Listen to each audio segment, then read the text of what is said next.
அப்படின்னா நெடுங்குன்றம் சூர்யா, லெனின், அது மட்டும் இல்லாமல் ராக்கெட் ராஜா உட்பட 3 ரவுடிகளுக்கு வந்துட்டு சென்னைக்குள்ள நுழையிறதுக்கு தடை அப்படின்றது சென்னை காவல்துறையால் விதிக்கப்பட்டிருக்கு அப்படின்னு சொல்லலாம். ஸோ இதுக்கு முன்னாடி வந்துட்டு பார்த்தோம் அப்படின்னா ஒரு சில ரவுடிகளுக்கு வந்துட்டு இந்த மாதிரியான தடைகள் அப்படின்றது விதிக்கப்பட்டிருந்தாலும் அப்படி தடைகள் விதிக்கப்பட்ட ரவுடிகள் இன்னைக்கு இல்லை அப்படின்னு சொல்லி தான் சொல்லணும். ஸோ அயோத்திக்குப்பம் வீரமணி மாதிரி வந்துட்டு பல முன்னணி ரவுடிகள் பார்த்தோம் அப்படின்னா என்கவுண்டர் பண்ணப்பட்டிருக்காங்க அப்படின்னு சொல்லலாம். ஸோ இதனால வந்துட்டு பார்த்தோம் அப்படின்னா திடுதிப்புல வந்துட்டு இந்த 3 பேருக்கும் சென்னை மாநகரத்துக்குள்ள தொலைறதுக்கு தடை அப்படின்றது விதிக்கப்பட்டிருக்கிறது ரொம்ப பெரிய பரபரப்பை ஏற்படுத்தியிருக்கு அப்படின்னு சொல்லலாம். ஏன்னா A+ கிரேட் அப்படின்றதுல தான் அவங்க 3 பேருமே இருக்காங்க.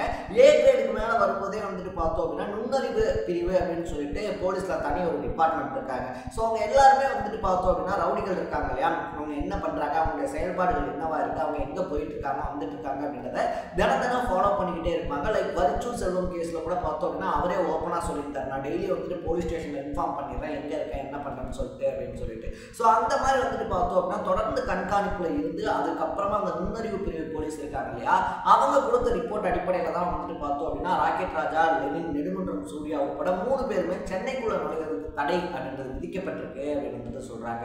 ஸோ போலீஸ் ஸ்டேஷன் இருக்கு இல்லையா, போலீஸ் ஸ்டேஷன்ல வழக்கு விசாரணை அது மட்டும் இல்லாமல் கோர்ட்ல ஆஜராகிறத தவிர வேற எதுக்காகவும் சென்னைக்குள்ள அவங்க வரக்கூடாது. ஸோ அதை தாண்டியும் வந்துட்டு தெரியாம வந்துட்டு போயிடலாம் அப்படின்ற கருத்தோட வந்துட்டு ஒரு எண்ணத்தோட அவங்க உள்ள வராங்க அப்படின்னா அதுக்கப்புறமா வரக்கூடிய பின்விளைவுகள் இருக்கு இல்லையா, அது படும் மோசமா இருக்கும் அப்படின்னு சொல்லியும் எச்சரிக்கப்பட்டிருக்கு அப்படின்னே சொல்லலாம். நம்ம இன்னைக்கு இந்த வீடியோல யார் இந்த ராக்கெட் ராஜா, ராக்கெட் ராஜாவுடைய பின்னணி அப்படின்றது என்ன, அதை தாண்டி ராக்கெட் ராஜா கடந்து வந்த பாதை என்ன அப்படின்னு சொல்லி தான் பேச போறோம். அதுக்கு முன்னாடி நம்ம சேனலுக்கு நீங்க புதுசா வந்திருந்தீங்க அப்படின்னா இதே மாதிரி அப்பப்போ அப்டேட்டா போயிட்டு இருக்கிற விஷயங்கள் இருக்கு இல்லையா, அது கரண்ட் அஃபேர்ஸாக இருந்தாலும் சரி, பாலிடிக்ஸாக இருந்தாலும் சரி, ஸ்போர்ட்ஸாக இருந்தாலும் சரி, அப்பப்போ அப்டேட்டாக போயிட்டு இருக்கிற விஷயங்களை நீங்கள் தொடர்ந்து தெரிஞ்சுக்கணும் அப்படின்னு ஆசைப்பட்டீங்கன்னா மறக்காம சேனலை ஃபாலோ பண்ணி சப்ஸ்கிரைப் பண்ணிக்கோங்க.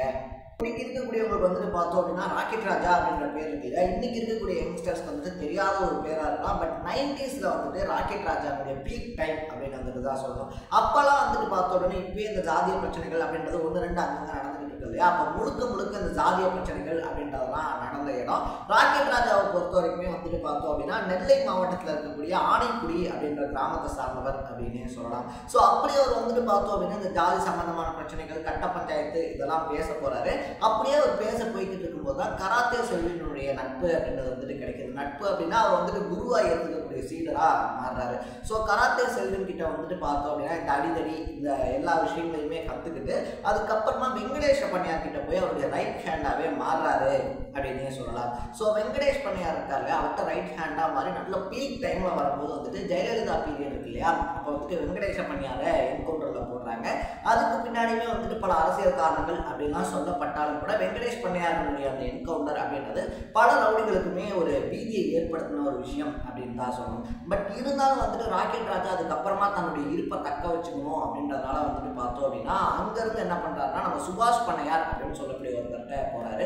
அங்கேயும் தொடர்ந்து அடிதடி வழக்குகள், அதை தாண்டி கட்ட பஞ்சாயத்து அப்படின்னு சொல்லிட்டு ராக்கெட் ராஜா ஓஞ்ச பாடு இல்லை அப்படின்னு தான் சொல்லணும். ஸோ பல வழக்குகளில் வந்துட்டு ராக்கெட் ராஜாவுடைய தலையீடு ஈடுபாடு அப்படின்னு சொல்லி இருந்தாலும் கூட வந்துட்டு ராக்கெட் ராஜா வந்துட்டு போலீஸாரால அந்த காலகட்டத்தில் கைது பண்ண முடியல அப்படின்னே சொல்லலாம். ஏன்னா எல்லாமே வந்துட்டு பின்னாடி வந்து ஸ்கெட்சு போட்டு செய்கிறது. ரவுடிகளை பொறுத்த வரைக்குமே வந்துட்டு பார்த்தோம் அப்படின்னா 2 பிரிவுகள் இருக்காங்க. களத்தில் இறங்கி வேலை செய்யறதுக்கு அப்படின்னு சொல்லிட்டு ஒரு பிரிவு இருப்பாங்க. அதுக்கப்புறமா இந்த ஸ்கெட்சு போட்டு கொடுக்கறது என்ன பண்ணணும் அப்படின்னு சொல்லி கமெண்ட் பண்றதுக்கு ஒரு பிரிவு இருப்பாங்க அப்படின்னே சொல்லலாம். அதுதான் முதல் கட்ட ரவுடிகள், 2ஆம் கட்ட ரவுடிகள், 3ஆம் கட்ட ரவுடிகள் அப்படின்னு சொல்லிட்டு சொல்லுவாங்க. ஸோ அயோத்திக்குப்பம் வீரமணி இருக்கார் இல்லையா அவர், அதுக்கப்புறமா மயிலை சிவகுமார், இப்போ இருக்கக்கூடிய ராக்கெட் ராஜா, இவங்கெல்லாம் மோஸ்ட்லி வந்துட்டு பார்த்தோம் அப்படின்னா களத்துக்குள்ள இறங்கி சம்பவம் அப்படின்றத பண்ண மாட்டாங்க.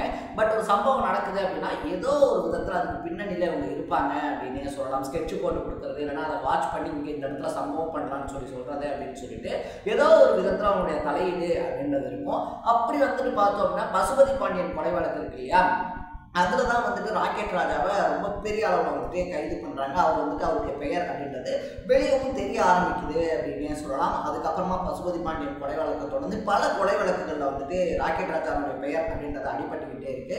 இப்படி தான் ஜெயிலுக்குள்ளே போயிட்டு வந்ததுக்கப்புறமா ஒரு அசுர வளர்ச்சி அப்படின்றத எப்படி சொல்றது, தமிழ்நாட்டில் ஒரு முக்கியமான ரவுடியாக ராக்கெட் ராஜா உருவெடுக்கிறாரு அப்படின்னே சொல்லலாம். ஸோ 2017 காலகட்டத்தில் பார்த்தோம் அப்படின்னா திடுதிப்புன்னு ஒரு வீடியோ அப்படின்றத வந்துட்டு வெளியிடுறாரு. ஏன்னா வந்துட்டு நெல்லை போலீஸ் என்கவுண்டர் செய்யறதுக்கு வந்துட்டு முயற்சி பண்ணிக்கிட்டு இருக்காங்க. ஸோ எந்த நேரத்தில் வேணாலும் என்கவுண்டர் பண்ணிடுவாங்க, நான் போய் சரண்டர் ஆனாலும் என்கவுண்டர் பண்ணுற முடிவில் இருக்காங்க அப்படின்னு சொல்லிட்டு அதுக்கப்புறமா கொஞ்சம் அமைதியான ராக்கெட் ராஜா வந்துட்டு பார்த்தோம் அப்படின்னா அரசியல் பக்கமாக அவருடைய ஆதரவு அப்படின்றத திருப்ப ஆரம்பிக்கிறாரு.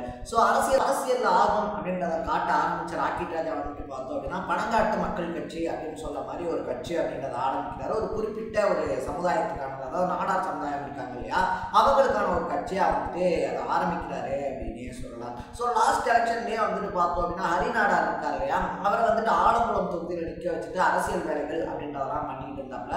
2 பேருமே ஹெலிகாப்டர்லாம் வந்து இறங்கி பிரச்சாரம் அப்படின்றத பண்ணி அன்னைக்கு மறுபடியும் பேசுபொருளாக மாறி இருந்தாங்க அப்படின்னே சொல்லலாம். ஸோ தொடர்ந்து வந்துட்டு ராக்கெட் ராஜா இந்த மாதிரியான அரசியல் ஈடுபாடு அப்படின்றத காட்டி அரசியல் போர்வைக்குள்ள ஒளிஞ்சிருந்தாலும் இல்லீகல் ஆக்டிவிட்டீஸ் அப்படின்றத தொடர்ந்து பண்ணிக்கிட்டு தான் இருக்காரு.